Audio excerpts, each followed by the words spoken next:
Hello YouTube, this is Morgan, Airspeed Prime here with my next Steven Universe episode reviews. These are going to be for 3 episodes, which I believe is Season 5, Episode 21, 22, 23, and 24.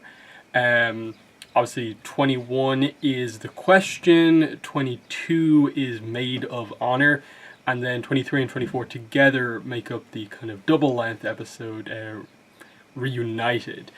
And yeah, this brings this kind of week-long kind of an episode a day of Steven Universe new episodes to an end.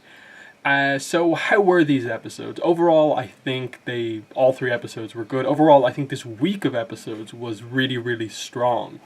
I think there's only 2 episodes left in the season, and it looks like, I suppose, maybe next month, in the next coming months, we'll get those 2 episodes, because they definitely leave off Reunited on a point where that doesn't feel like a season-ending cliffhanger, because it just happens so suddenly. So they have to definitely resolve that before the season ends. So yeah, let's just jump in with the first one, The Question. So obviously we're still dealing with the fact that Garnet is separated into Ruby and Sapphire. We've sort of dealt with things on Sapphire's side, but now we have to deal with kind of Ruby. So we basically get this episode of Ruby kind of wanting to spend some time alone, kind of wanted to act like a kind of lone cowboy type thing, which is it makes for a pretty fun episode, as she kind of bases everything that she does on this comic book, but doesn't read the full thing. So you kind of get these reveals as they kind of go through, with the core of the episode really coming down to the fact that she does feel a bit lonely without Sapphire, and while she's doing this thing and having fun, on her own, doing this whole cowboy thing with Steven and Greg and so on, she wishes that Sapphire was there to do it with her. That, as they referenced with the comic, that even though he's the lone kind of cowboy out on his own, he still has someone that he cares about, and you can still have that kind of love romance, but still sort of do your own thing. And I ultimately liked what they were kind of going for with this whole, I suppose, 3-4 episode arc here of this current kind of split up of Garnet, being more about, addressing that the two of them can still work super strongly as a couple while not fused. And because most of the time, since we got that reveal, anytime they'd use Ruby and Sapphire, the majority of the time it was because some sort of an issue came up between them, and they tend to kind of fight a little bit because their personalities are so kind of out there, but when together they are very composed as Garnet. Of course, there has been a couple of times where they've been separated and they've just addressed them being a couple, like the baseball episode from a while back. That was one where they used it well.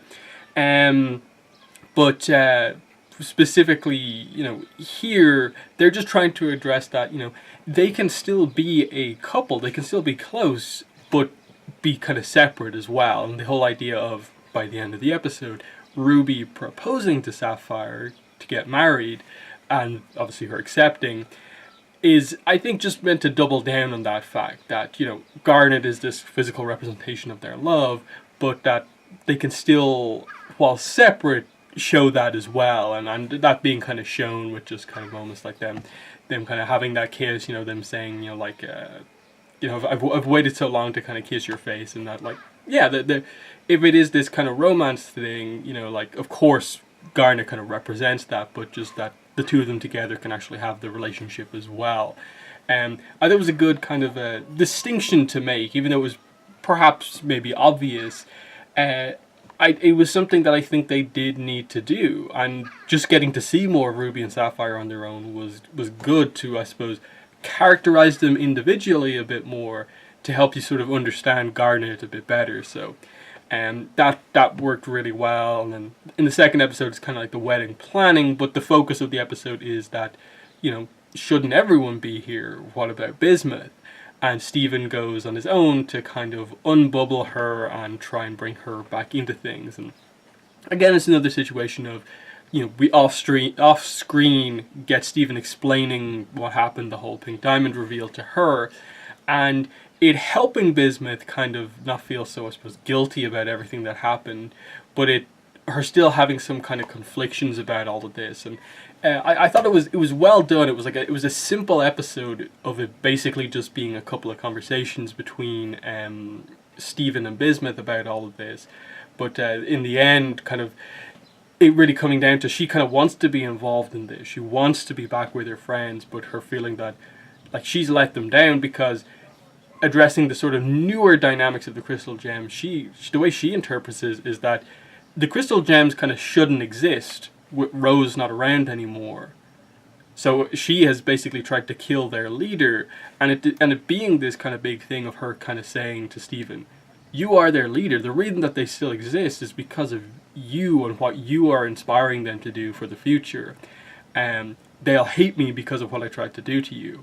And Stephen's just simple thing being that, like, you know, as the one who you tried to kill, if I can be friendly with you again, us just walking out there, friends, will show everyone else that it's fine, that we're past this. And I like the simplicity of it. And when she walks out, Sapphire, Ruby, Pearl kind of jump on her.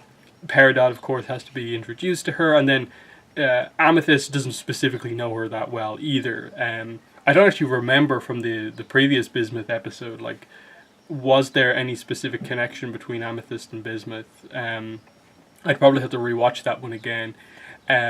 But either way, Peridot being introduced to her, I suppose we get more or less in the next episode in Reunited. But I think a solid one of just they're bringing everyone back together, because I suppose we are getting towards the end of the series. It makes sense to really expand out the Crystal Gems cast. If we potentially are going to have some big battles, we need the full Crystal Gem lineup kind of prepared, all of the main gem characters together under the kind of on the team. As for Reunited, I thought really good two-parter episode, with the first part being basically the wedding, and then the second part being the sudden surprise arrival of Yellow and Blue Diamond. The wedding itself, I actually don't think there's too much to really talk about. Like, they have a lot of the key, like, human characters arrive, so them sort of establishing that, okay, they're not being as secretive with this anymore. They're being pretty obvious about the fact that, like, look, they're not humans, and that you're going to see them morph together into one being, and you're probably going to be a bit surprised, but most of you know Garnet. This is who she is. It is Sapphire and Ruby as one. So it was fun to see everyone there. It was fun to see all the gems in their kind of new outfits of just like Peridot in a dress. The kind of I suppose surprising thing of like you probably expected Sapphire to be the one wearing the dress perhaps, and Ruby to be wearing like a tuxedo or something like that, but they kind of reversed it, which was pretty interesting. And the wedding just kind of goes as you expect. Stephen is the one kind of like presiding over it. They each kind of give their vows, but I suppose it's more about like how much they mean to each other before the kind of the kiss and the fusing. And I thought it was really good, just establishing that like with Ruby, she was just like one of many Rubies, and like Sapphire helped to kind of almost give her like individuality, whereas for Sapphire, Ruby helped to give her this kind of the future is not kind of set in stone type thing, that it's not just one path, that because Ruby is so kind of energetic and all over the place, it means that Sapphire's future can go in so many different directions. It was just a nice dynamic based off the individual aspects of both characters, and we get the kiss, the fusing, and it being just a very kind of beautiful moment. They set it up well, and it was absolutely a one of the better moments in the entire series, just seeing this happen and everyone being, clapping, being impressed. But obviously, almost immediately kind of ruined in a way by the arrival of the diamonds. And, a lot of stuff happens very quickly here. They address the cluster, Stephen going to check on it, it kind of bursting out, but it being on their side, because I suppose the bubble is often sort of seen as this terrible thing, but it seems to have sort of calmed down the cluster, given it some sense of clarity that it should protect Earth and fight against the diamond rather than anything else. And them arriving in their giant hand ships, and there being like an arm wrestling match basically between Yellow and the cluster, and then Blue being primarily who tackles them initially. it was cool to see the team kind of jump into action immediately. Even Connie with Rose's sword and Lion, um, and just the sense of like, okay, so this is how powerful a diamond is. Just her Blue's ability to. I think this is probably the first time they directly just, I think, flat out confirmed to us that like her direct ability in terms of fighting is that she can project this like aura of her emotions at people and basically burden them with her pain in a way and make them feel emotional pain, and that kind of takes everyone out. I think we see Alexandrite for like a second, but it's split apart by this kind of emotion. But I thought it was telling that Garnet's stuck together. I thought that was a nice little thing of that. Even despite this kind of crazy pain, emotional stuff kind of hitting them, and Garnet at times splitting apart because of this stuff, she stuck together in this case, which was really good to see.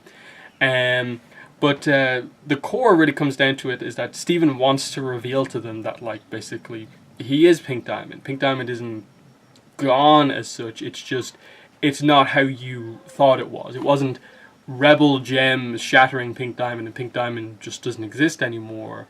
You don't know the full story, but them refusing to listen. And basically, they're getting defeated. Steven has to block Yellow arriving on the scene, but gets kind of knocked out in the process. And we get this kind of astral projection spirit kind of part of the episode where he helps to inspire all of the other gems to fight by basically passing his spirit through theirs and kind of saying something to each of them, and it kind of being sort of meaningful to them. A lot of it was just the standard, I believe in you, but with Garnet it was like, you're made of love, stick together because of that. Amethyst, it was just, I believe in you. The Pearl one was probably the most interesting one in that, like, she does her whole, like, I'm fighting for her, I'm fighting for him, and then he just goes through and says, don't forget about yourself, and she's like, yes, because that's kind of been part of her arc, that it's not just you are devoted, you are the pearl of this person, that, no, you're an individual as well, and that being a key thing there. Bismuth kind of having this idea of like, I've just got my friends back and I'm going to lose them again, but him inspiring her, and then it really coming down to, can he in this astral projection form get through to Blue and Yellow? Yellow he initially can't get through because she's so, they kind of say like her energy, her aura is so like static, it's like, it has this kind of lightning effect to it and he can't get through it because she's so kind of lost in thought. You do get to see actually the two of them kind of talking about it and sort of like blaming themselves for what happened to Pink, showing that they do care for her, but like the core problem being that they never listened to her in the past. The whole reason that this happened is because Pink got so frustrated with them not really letting her do her own thing, not listening to what she had to say about Earth, that when she eventually made all these decisions on her own, obviously she was so removed from them that they just obviously interpreted the whole thing the way they did. Obviously it means that to some degree we're going to have to go in depth on the relationship between probably like Pink, Blue and Yellow a little more, but from what we know it is definitely a sense of they care about her now, and it's clear how much they do care about her, but that in some of her key moments as a character, they didn't give Pink any sort of like individuality. They didn't respect her position as a diamond, sort of did everything for her because they thought she was like immature in some way. And them not giving her that respect, in a way, is kind of made her lost to them. And they just interpreted the shattering as like, oh, this is, we have to destroy this planet because they did this, even though that is not exactly what happened. So he does get through to them eventually, and they're sort of shocked with Steven, and they're beginning to sense that like this aura, like what is it? And then Steven does this sort of new power where he like just projects I suppose he projects his aura in the same way that like Blue has that sort of like watery kind of bubbly aura around her. Yellow has the yellow kind of jagged lightning thing. He projects the spherical pink aura at them, and they kind of realize that it is Pink Diamond, that aura could only come from Pink Diamond. So it's definitely a shock when the episode ends with basically the two of them right up in kind of Steven's kind of face as he kind of wakes up, and they're kind of like, they're all emotional about what's just happened, kind of like, what is going on here? Like, you are Pink Diamond, how is that the case? What does this mean? You've said that, like, she's not shattered, and it's just like setting up that the cliffhanger is they will have to explain this to the Diamonds, and it seems like the Diamonds are going to listen. It definitely hasn't gone the way I suppose many would expect, but at the same time, there's still like White Diamond out there, and we don't really know much about her. So probably more than likely, that will end up being the main enemy of the series, because I suppose like when you think of Diamond, you mainly do think about it being kind of clear white. So if they do some sort of a thing where like white is like the oldest gem, or like the first gem or something like that, who formed the culture of the gem homeworld or something like that, that would make sense to a degree. And then like yellow, blue, pink kind of came afterwards, because in a way I can only really see the way that this works out being potentially blue and yellow not really being a threat anymore, unless white has some sort of ability to like take control of them, or something like that.